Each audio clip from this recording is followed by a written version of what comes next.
kita menemukan kesalahan. Nah, kenapa ini saya bagikan? Nah, karena di sini kita lagi proses pembongkaran mesin bagian buring. Ini menurut info dari yang punya motor, ini motor habis ditangani belum lama, habis di quarter juga ganti piston. Namun walhasil motor masih ngebul, Pak ya. Nah, setelah kita bongkar di sini ada kesalahan, Pak. Ada kesalahan pemasangan dari piston tersebut. Nah, makanya ini kita informasikan dan kita bagikan sedikit pengetahuan yang sangat sederhana tentang cara pemasangan piston agar kalian lebih paham, lebih tahu lagi harusnya dari mana gitu kan untuk pemasangan piston yang benar menghadapnya, yang mana yang jadi acuan yang lebih akurat, lebih tepat agar piston tidak salah pemasangan. Assalamualaikum warahmatullahi wabarakatuh. Selamat siang untuk seluruh teman-teman pemirsa dimanapun kalian berada. Baiklah, kembali lagi channel saya Barai Motor.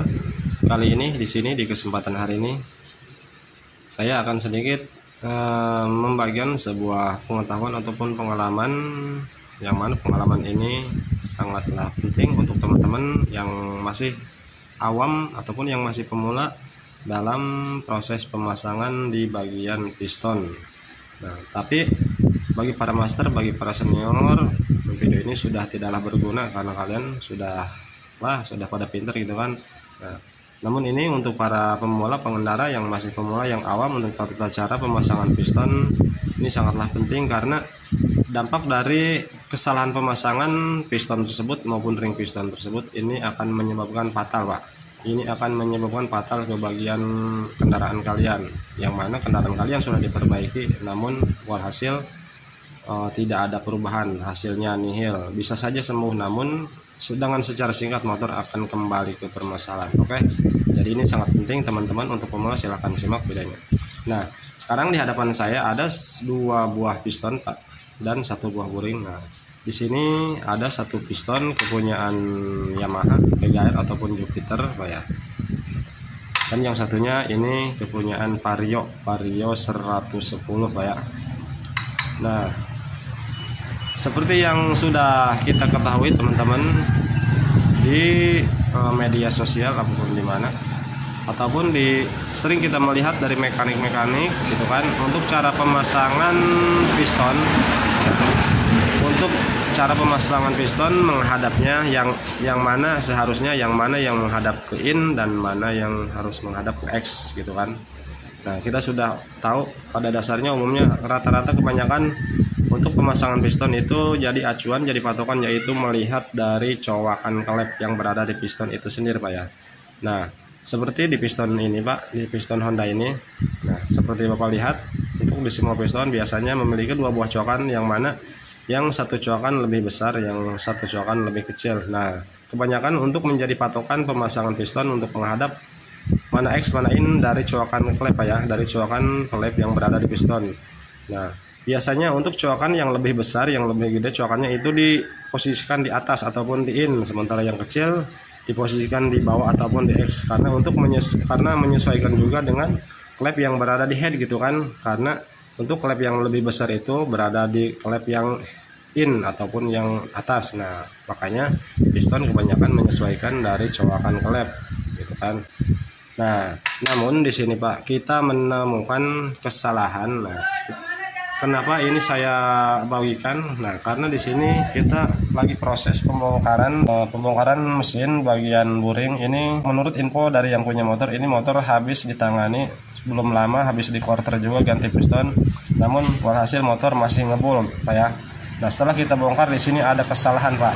Ada kesalahan pemasangan dari piston tersebut. Nah, makanya ini kita informasikan dan kita bagikan sedikit pengetahuan yang sangat sederhana tentang cara pemasangan piston agar kalian lebih paham, lebih tahu lagi harusnya dari mana gitu kan untuk pemasangan piston yang benar menghadapnya, yang mana yang jadi acuan yang lebih akurat, lebih tepat agar piston tidak salah pemasangan ataupun kebalik. Nah, teman-teman, pada dasarnya untuk di tipe Honda memang cowakan klep itu jadi acuan yang berada di piston tersebut. Cowakan klep yang lebih besar itu diposisikan di atas, sementara yang kecil posisi di bawah ataupun X. Nah, namun untuk di tipe Yamaha, Pak, di sini ada perbedaan, Pak. Walaupun di sini memiliki sebuah cowakan klep yang satu kecil, yang satu besar coakan klepnya. Nah, namun ini jangan jadi patokan Pak, jangan jadi acuan untuk pemasangan piston yang tepat, yang benar. Karena coakan ini beda dengan di tipe Honda, tidak tepat jadi acuan Pak untuk coakan, tidak tepat jadi patokan. Nah, seperti Bapak perhatikan di sini Pak, selain daripada coakan Pak ya, selain daripada tanda coakan klep, salah satunya besar dan salah satunya kecil, di sini ada sebuah tanda Pak. Nah, di sini ada tanda panah Pak. Yang mana perlu Bapak ketahui untuk tanda panah ini, bahwa ini menunjukkan bahwa yang ditunjuk panah ini adalah untuk klep buang Pak, untuk posisi menghadap ke buang. Namun kita lihat dari coakan klepnya Pak. Nah, coakan klep dari pistonnya di sini tuh, yang lebih besar ada di sini Pak, pas ditunjuk sama tanda panah ini. Nah, jika Bapak pemasangannya mengacu kepada coakan klep, nah karena ini kan yang gede yang ini Pak, yang bawah. Nah, sementara seperti pada umumnya kita memasang acuan pada coakan klep yang lebih besar itu ada di atas, makanya di sini pemasangannya dibalik seperti ini Pak, karena acuannya kepada coakan klep itu sendiri yang berada di piston. Namun pada dasarnya untuk di tipe Yamaha ini tidak jadi acuan Pak, untuk coakan klep tidak jadi acuan kita. Karena di sini ada sebuah tanda lagi Pak, tuh di sini ada tanda panah. Jika Bapak menemukan ataupun pemasangan piston di tipe Yamaha selain daripada tanda panah seperti ini Pak ya, jika di piston Bapak tidak memiliki tanda panah seperti ini, biasanya ada tanda titik Pak, biasanya ada tanda titik di sini ataupun di sini Pak ya. Nah, tanda titik tersebut itu harus menghadap, harus posisinya berada di X Pak ya, jangan berada di in. Oke, selain dari tanda panah ini, jadi untuk pemasangan piston kepunyaan Yamaha khususnya, entah itu Yamaha apapun, jika melihat dari pistonnya ada sebuah tanda panah seperti ini Pak, posisikan tanda panah itu menghadap ke bawah ya Pak. Kalau misalkan di piston hanya ada sebuah titik saja, nah titik tersebut juga posisinya harus ada di X ataupun ada di bawah, jangan terbalik seperti ini Pak. Ini kita menemukan piston Yamaha PGR ini pemasangannya kemungkinan yang jadi acuan itu dari coakan klep seperti di tipe Honda Pak ya. Nah, makanya ini ketika kita lepas bagian piston di motor yang sedang kita bongkar, ini menghadapnya seperti ini Pak, karena acuannya ke bagian klep karena di sini coakan klep yang lebih besar ada di atas. Nah, makanya kemungkinan dipasangnya macunya dari coakan klep, makanya masangnya seperti ini Pak, terbalik. Nah, yang mana seharusnya untuk di tipe Yamaha jangan mengacu kepada coakan klep Pak ya. Selain daripada menemukan tanda panah seperti ini tanda panah ini menunjukkan bahwa ke X ataupun ke bawah seperti ini. Selain daripada tanda panah ada tanda titik, itu juga tanda titik harus posisinya berada di X ataupun di bawah. Oke, paham sampai di sini Pak ya. Beda dengan tipe Honda Pak. Kalau di tipe Honda tidak memiliki tanda lagi Pak. Di tipe Honda tidak memiliki tanda lagi selain daripada coakan klep itu sendiri. Nah, memang pada dasarnya untuk di tipe Honda rata-rata coakan klep itu berada di atas, memang pemasangannya harus seperti itu kan. Namun di tipe Yamaha walaupun tanda coakan ada di atas, nah kalau dilihat dari tanda panahnya menghadap ke bawah, ke bagian maksudnya ke bagian coakan yang lebih besar, itu berarti coakan besar berada di bawah posisinya yang lebih tepat. Nah, selain daripada tanda-tanda yang berada di piston-piston itu sendiri Pak ya, namun yang lebih akurat lagi, yang lebih tepat lagi, kita lebih tepatnya diukur Pak. Selain mengacu kepada tanda ataupun coakan klep, kita lebih tepatnya kita ukur dari sini Pak. Nah, kita ukur dari pen piston ini, ukur jaraknya, kerenggangannya dari pen piston sama punggung piston, kedua sisi punggung piston itu sendiri Pak. Karena untuk pada dasarnya ini pen piston tidak berada di tengah Pak, ini tidak berada di tengah-tengah, tidak tepat berada di tengah.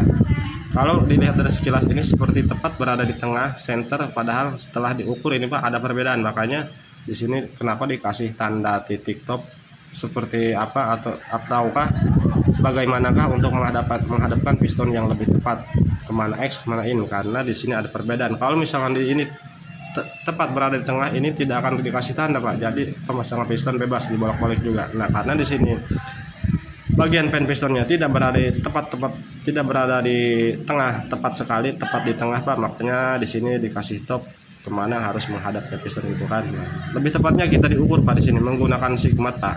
Ini kita diukur kedua sisi tersebut dari pen piston ke punggung piston, yang satu dari pen piston ke punggung piston yang lainnya, yang satunya gitu kan. Nah, jarak yang lebih jauh Pak, jarak yang lebih jauh dari punggung piston ke bagian pen piston itu, jarak yang lebih jauh itu posisinya harus berada di X Pak ya, harus berada di X ataupun di bawah. Nah, sementara untuk yang lebih dekat pen piston, jarak pen piston ke bagian punggung piston itu jarak yang lebih dekat harus posisi di in. Nah, saya ulangi sekali lagi, jika diukur seperti ini Pak, nah ukur jarak renggangannya dari pen piston ke punggung piston itu jarak, jika menemukan jarak yang lebih jauh salah satunya antara pen piston ke punggung piston, jarak yang lebih jauh itu posisinya harus berada di X ataupun di bawah Pak ya. Nah, yang lebih dekat itu di in. Nah, sekarang kita ukur. Nah, ini kita belum lihat ini bawahnya yang mana, tanda panah kemana menghadapnya. Nah, kita pastikan sini Pak, ini lebih akurat, ini tidak akan gagal Pak, karena tanda yang berada di depan piston itu tidak jadi acuan yang lebih tepat gitu kan. Namun pada dasar umumnya biasanya mengacu kepada tanda di piston itu sendiri. Namun lebih tepatnya kita ukur seperti ini Pak, menggunakan sigmat. Nah, sini diukur Pak ya, tuh Bapak perhatikan. Nah, ini posisinya harus berada di tengah Pak. Nah, seperti ini. Nah, oke, mohon maaf ininya mati Pak, baterainya habis. Nah, Bapak lihat di nomornya saja tuh 1 2. Nah, ini sudah fresh. Nah, sekarang kita ukur lagi ke satu sisinya Pak. Set, kita balik pistonnya. Nah, tuh ini tidak masuk Pak, ini tidak masuk, berarti yang ini lebih jauh jaraknya dari pen piston kan. Tuh, ini masuk tuh Pak. Tuh, ini masuk kan. Nah, sementara yang ini tuh, ini lebih jauh Pak, tidak masuk. Sini kita geser, set, kita buka dulu. Nah, kita ukur lagi. Nah, ini angkanya 1 2 3, pas di angka 3 Pak ya. Tuh, ini pas, presisi. Tuh, sekarang kita balik lagi, set, kita ukur lagi. Ini anak, ini masih berada di angka 3 Pak ukurannya, karena sigmatnya mati. Nah, perhatikan Pak. Tuh, oke, perhatikan. Tuh, di sini ada kelonggaran Pak. Nah, berarti ini yang sedang kita ukur, yang ini jaraknya lebih dekat Pak. Pen piston ini lebih dekat ke punggung piston yang ini. Nah, berarti ini untuk bagian yang in Pak, ataupun yang atas. Sementara yang lebih jauh seperti yang saya katakan tadi di awal, yang lebih jauh ini berada di X. Nah, ini lebih jauh tuh Pak, ini presisi. Sementara yang ini tuh, ini longgar Pak. Nah, oke, kelihatan. Tuh, oke. Tuh, di sini ada spasi Pak. Ini lebih dekat berarti jaraknya kan. Nah, sementara yang ini tuh, ini seret pas tuh, tidak goyang Pak. Nah, berarti yang lebih jauh kan yang ini, berarti ini posisinya berada di X ataupun di bawah. Nah, sekarang kita lihat tanda di depan piston yang mana yang tepat menunjukkan bahwa tanda X itu ataupun tanda in menghadapnya seperti apa, gimana gitu kan. Nah, kita lihat di depan, set. Oh, oke. Seperti yang sudah kita ukur, ini yang lebih jauh jaraknya, berarti kan seperti yang saya katakan, ini posisinya di bawah. Nah, kita lihat dari tandanya.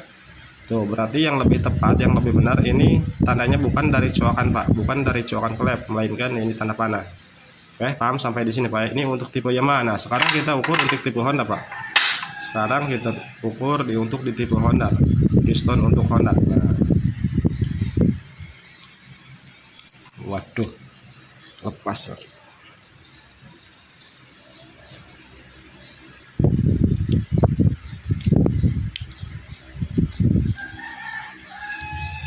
Sekarang kita ukur di piston kepunyaan Honda Pak.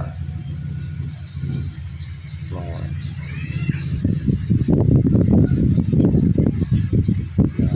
Oke, perhatikan untuk di nomornya Pak, 1 2 lebih sedikit Pak ya. Nah, sekarang kita balik pistonnya, ini dikunci sigmatnya. Sekarang kita balik. Nah, ini lebih jauh lagi Pak, ini tidak masuk. Nah, kita kasih. Tuh, kita tambah, geser sigmatnya. Tuh. Nah, 1 2,5 Pak. Di sini kita kenanya 1 2,5 tuh kan. Ini sudah mentok, sudah seret Pak tuh. Tuh, oke. Ini sudah tidak ada spasi, ini es. 1 2,5. Sekarang kita balik lagi pistonnya, ini jimatnya dikunci.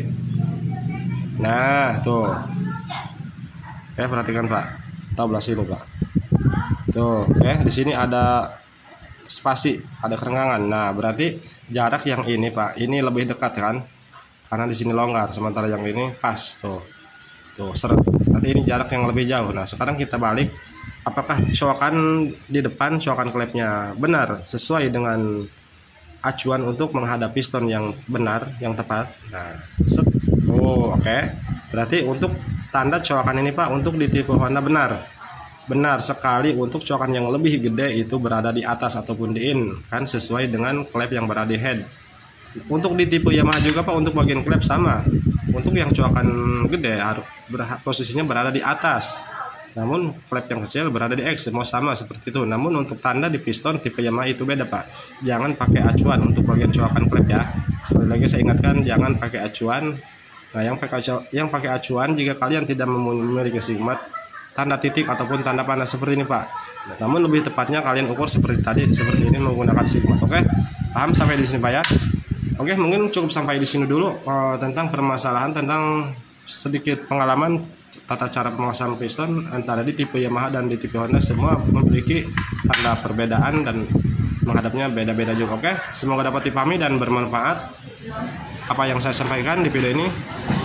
Sekian dulu dari videonya. Saya Barai Motor, izin pamit undur diri. Assalamualaikum warahmatullahi wabarakatuh. Nah, kita akan lanjut pemasangan di 3R karena ini salah pemasangan di bagian piston terbalik. Bye.